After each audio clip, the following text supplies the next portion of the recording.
Programme de formation de quelques heures ou quelques semaines, c'est insuffisant pour après donner un résultat qualitatif. Donc j'avais voulu travailler à la création d'un réseau, mais ça nécessitait d'abord de faire reconnaître ce métier, de le faire encadrer. Et puis de lui trouver une place dans la stratégie de reconstruction mammaire, ce qui n'a pas été possible parce que même si je suis allée 3 fois à l'Assemblée nationale, 3 fois au Sénat, que j'ai fait des centaines d'interviews dans lesquelles j'appelais à un encadrement de ce type de geste et à la création d'un réseau de tatoueurs spécialisés.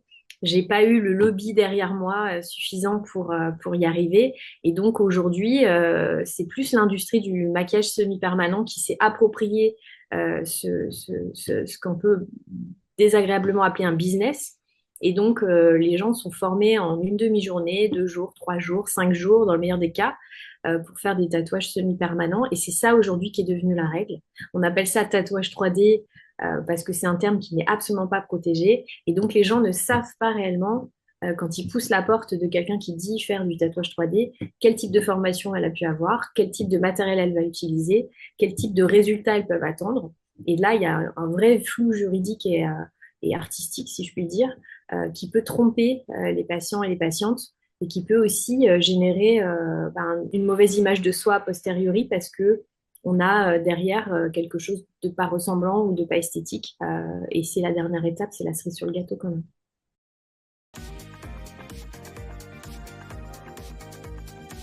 J'ai eu de la demande aussi pour ce type de tatouage parce qu'au départ, moi, je pensais ne faire que ces tatouages du mamelon parce qu'il y avait vraiment personne qui proposait ça à l'époque. Et puis la demande, c'est conjugué à ça en fait. On peut faire les deux, on peut faire l'un ou l'autre, euh, et les deux sont pas antinomiques en fait. Donc on peut faire des tatouages sur les cicatrices de mastectomie à partir du moment où elles ont plus de 2 ans. C'est le temps nécessaire pour que la peau soit stabilisée, que les cicatrices puissent recevoir ce type de geste. Et après, il n'y a pas de limite, il y a une limite que de l'imagination et surtout le contrôle du médecin. Bien évidemment que avant tout tatouage, il faut une consultation avec son chirurgien, avec son oncologue, pour faire un point sur les éventuelles contre-indications et surtout sur la fragilité éventuelle de la peau suite à la radiothérapie, suite donc aussi à la chirurgie. Je vois de plus en plus de gens qui se lancent dans ce type de tatouage, que ce soit dans le milieu associatif ou dans le milieu du tatouage classique. Il faut quand même avoir la conscience que nous, tatoueurs, on n'est pas des médecins et qu'on n'a pas la capacité de juger sur tous les points, même si on connaît la peau. Il faut un avis médical, c'est impératif. Et il faut aussi s'assurer qu'il n'y a pas de contre-indication médicale ou autre pour faire ce type de geste avant de le mettre en œuvre.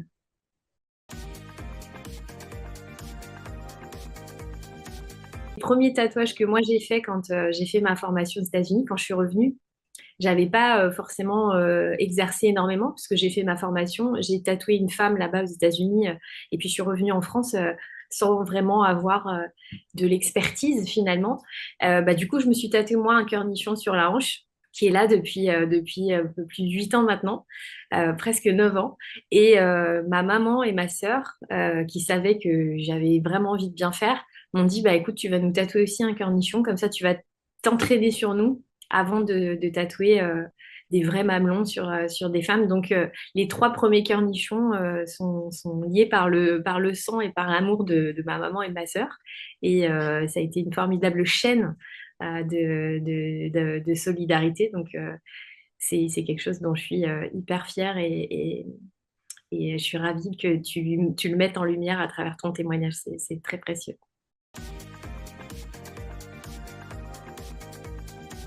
L'amour qu'on se porte à soi, il y a l'amour qu'on porte à un élément de son corps qui n'est plus le même. On sait très bien que ça sera plus jamais le même qu'avant. On a perdu quelque chose qu'on ne retrouvera pas. Donc il y a une question de deuil aussi, mais d'un deuil qui peut être vécu de manière plus douce à travers cette symbolique du cœur parce que ça donne aussi tous les matins quand on se regarde, on a un petit sourire en coin parce qu'on sait que voilà, on porte des stigmates d'une souffrance, mais on en a fait quelque chose de beau et c'est pour moi une formidable définition de la résilience, même si ce mot trop à la mode peut des fois être un peu mal interprété. Euh, ce cœur nichon, il est extraordinaire. Et puis, c'est une communauté aussi à travers ça.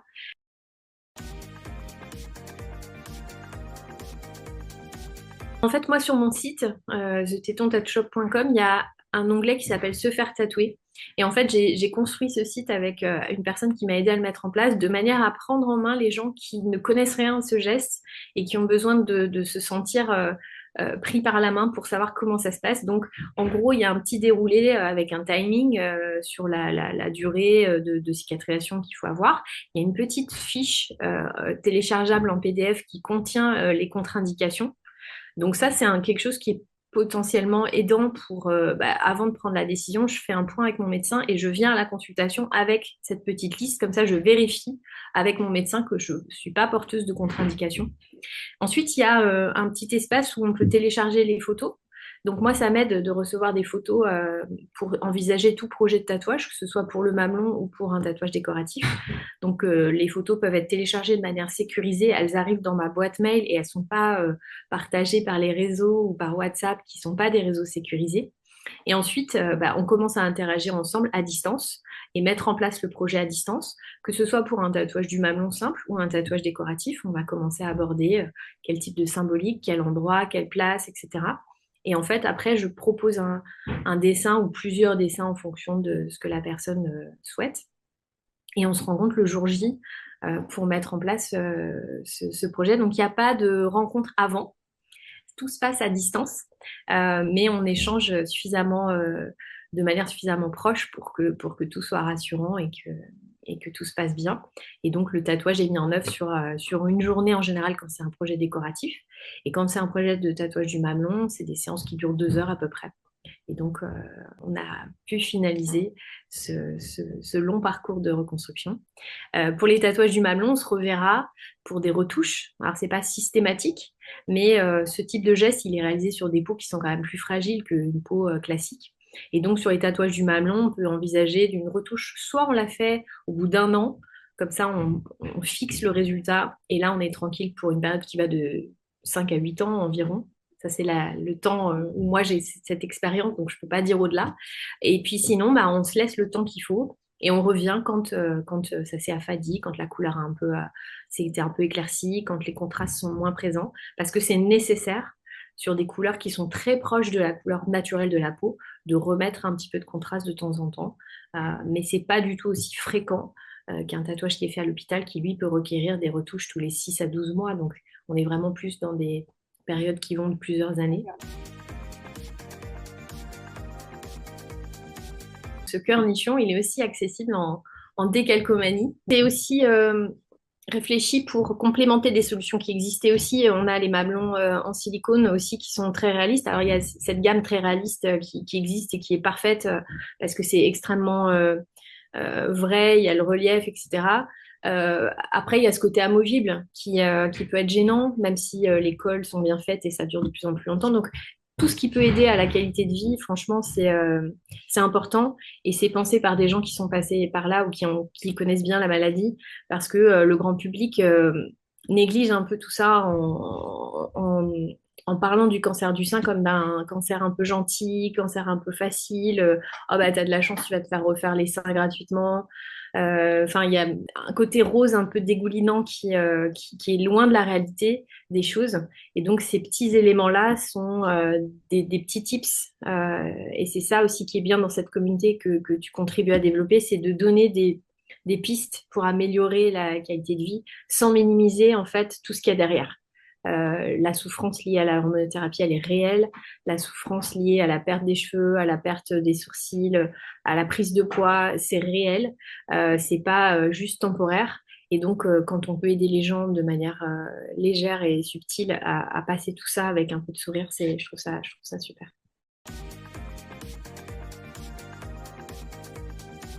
Absolument. Le mondial du tatouage, c'est à Paris, c'est la dernière édition. Donc, c'est la dernière fois que je monte à Paris pour proposer ces tatouages. Donc, c'est le 30 janvier, 31 janvier et 1er février. C'est à la Grande Halle de la Villette. Et donc, sur ces 3 jours, je proposerai des tatouages décoratifs. Les tatouages du mamelon, je les fais moins en convention parce que ça se prête pas sur le plan de l'intimité, du besoin de concentration et puis aussi de la nécessité d'avoir accès à une bonne luminosité. Pour faire un bon travail de tatouage, il faut vraiment avoir des bonnes lumières, des bonnes conditions pour reconstituer les couleurs et tout. Et ça, c'est pas forcément garanti pour moi en convention. Donc, à moins d'un tatouage bilatéral du mamelon qui nécessite un peu moins de précision sur la copie de la couleur, puisqu'on va faire les deux mamelons identiques. C'est vrai que je fais rarement des tatouages de mamelon en convention. Mais voilà, porte ouverte à toutes celles qui auraient un projet de tatouage décoratif sur cette dernière édition du mondial qui va être exceptionnelle. You are the boss of you. Now you march your hiney in there and get that heart tattooed on your hip. Go!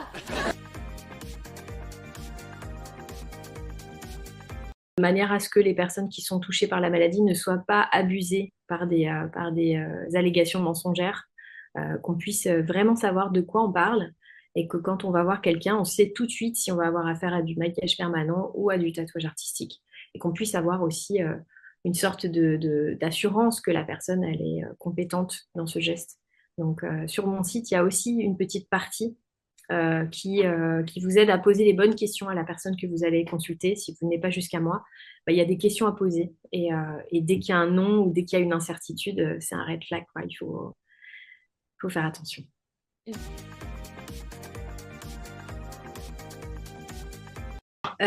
C'est quelque chose qui malheureusement est en involution plutôt qu'en évolution. Au début, j'ai eu deux mutuelles qui ont fait franchement un pas énorme vers moi et je vais les citer parce que ça le méritait. C'était Malakoff Humanis et Groupama Paris-Val de Loire. Ces deux mutuelles-là, on avait un partenariat vraiment acté pour mettre en place les prises en charge. Alors, c'est pas total, c'était une partie, mais c'était déjà franchement super. Il y a d'autres mutuelles qui leur ont emboîté le pas pendant quelques années. Et puis aujourd'hui, c'est beaucoup plus difficile d'avoir des avis positifs de ces mutuelles. Donc je rappelle à toutes et tous que les mutuelles ont des fonds sociaux et que les fonds sociaux sont justement faits pour financer des gestes qui ne sont pas pris en charge par la sécurité sociale.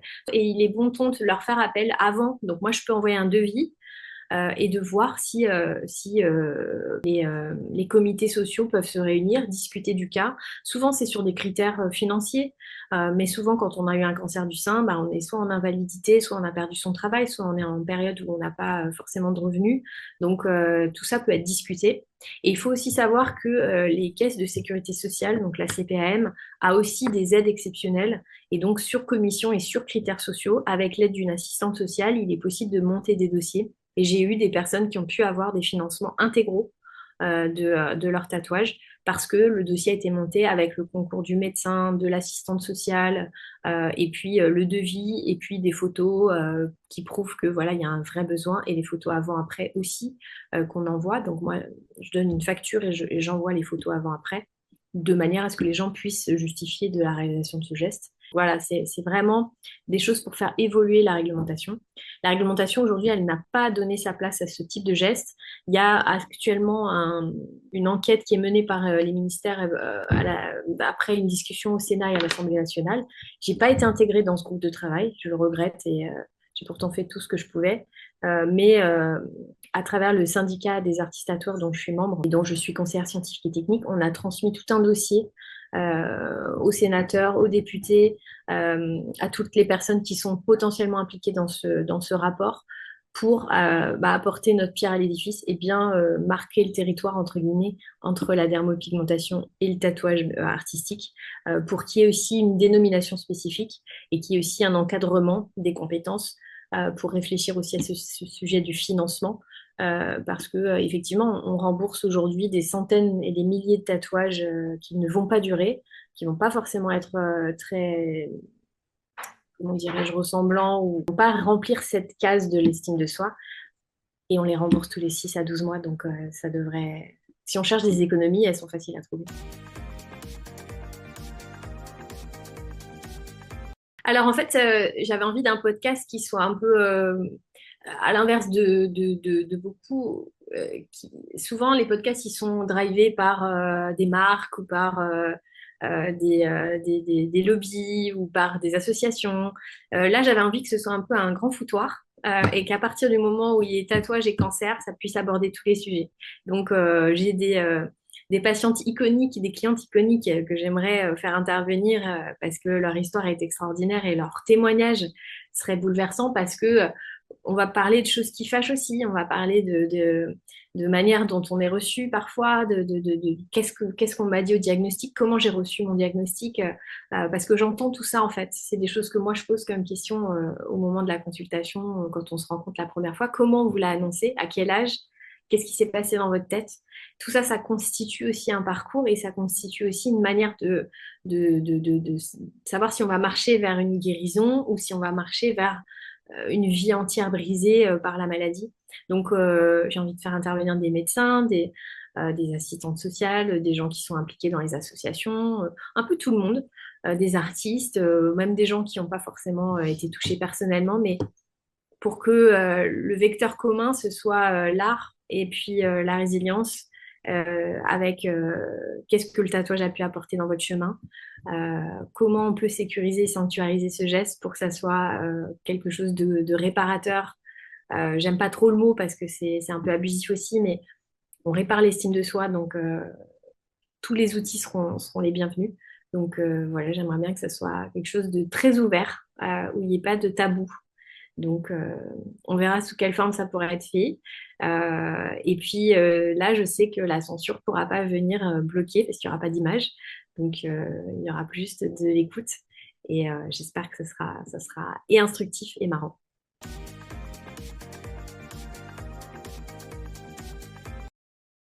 Comme beaucoup de ces tatouages que j'ai réalisés, moi, je suis hyper reconnaissante de la confiance que vous m'accordez toutes parce qu'on ne se connaît pas. Enfin, vous me connaissez mieux que moi, je vous connais. Vous venez à moi, des fois, il y a des personnes qui font des milliers de kilomètres. euh, et c'est vraiment une raison d'être pour cet endroit qui aujourd'hui est dans un tout petit coin de trou du cul du monde, de petit village du Var. Euh, Ça reste accessible, hein. On a une gare TGV dans mon village, mais c'est un vrai périple de venir. Mais on partage des choses qui, moi, ne me quitteront jamais, en fait. Donc, c'est aussi ça, la raison d'être de ce podcast, parce que j'ai pas le temps d'écrire un bouquin, mais j'aurais adoré écrire tout ça. Mais le podcast, ce sera une marque indélébile aussi, et une trace, parce que faut aussi, dans ce qu'on dit du cancer, pas oublier que le cancer du sein, il emporte aussi beaucoup de femmes. Injustement, sur les 60 000 cas, il y en a 12 000 qui vont malheureusement pas survivre à cette maladie. Et dans ma clientèle, j'ai quelques belles personnes qui sont parties. Donc, ce podcast, il a aussi vocation à rappeler que le dépistage, c'est très important, que la prévention du cancer du sein, c'est très important, que les femmes jeunes sont touchées. Et je te remercie d'être là pour les représenter, euh, de toujours insister, de toujours, quand on a un doute, il n'y a pas de doute, on consulte. Et si la personne vous jette un peu en l'air en disant mais vous êtes trop jeune pour avoir un cancer, ne la croyez pas. Vaut mieux faire un diagnostic pour rien et être rassuré que de passer à côté d'un vrai diagnostic. Donc le cancer du sein de la femme jeune, c'est une réalité. La manière dont ces cancers s'expriment est très différente. Donc, il faut parler de prévention, il faut parler d'autopalpation, il faut parler de dépistage organisé. Il faut rappeler que 90% des cancers qui sont dépistés à un stade précoce peuvent être considérés comme guéris. Donc, les signes, je pense que sur ton Insta et sur tous les éléments que tu vas laisser, il y aura, et je crois avoir déjà vu hein, les signes sur ta page. Euh, c'est important de bien dire aux jeunes filles, dès qu'elles sont en âge de se connaître leur corps, déjà d'apprendre à le connaître et d'apprendre à repérer des anomalies. Et puis, il n'y a pas que les médecins, il y a aussi les sages-femmes, il y a toutes sortes de professionnels de santé qui peuvent vous assister aussi. Et moi, j'ai eu beaucoup de jeunes femmes qui sont venues me voir ou de femmes plus âgées où c'est le conjoint qui a détecté une anomalie. Donc, c'est certain qu'il y a plein de choses à faire pour que ça soit su. Et aussi de rappeler à nos mamans, à nos tantes, à voilà, aux personnes les plus âgées dans notre connaissance, c'est pas que les jeunes femmes, c'est qu'il y a que à peu près 50% de gens qui font le dépistage organisé du cancer du sein. Donc les mammographies, ça reste important. On va en profiter pour parler du cancer du côlon. C'est pareil, et la petite enveloppe, faut le faire aussi. Les cancers, c'est à tous âges. Comme je te disais tout à l'heure, moi, ma fille, c'était à 10 mois. On ne peut pas imaginer à 10 mois que son enfant va être touché par un cancer. Eh bien, si, ça existe. Et donc, si on n'avait pas été... moi, si j'avais pas insisté au moment où je l'ai emmenée aux urgences, où on me disait c'est rien, elle n'a pas une tête d'enfant cancéreux, bah, elle serait morte aujourd'hui.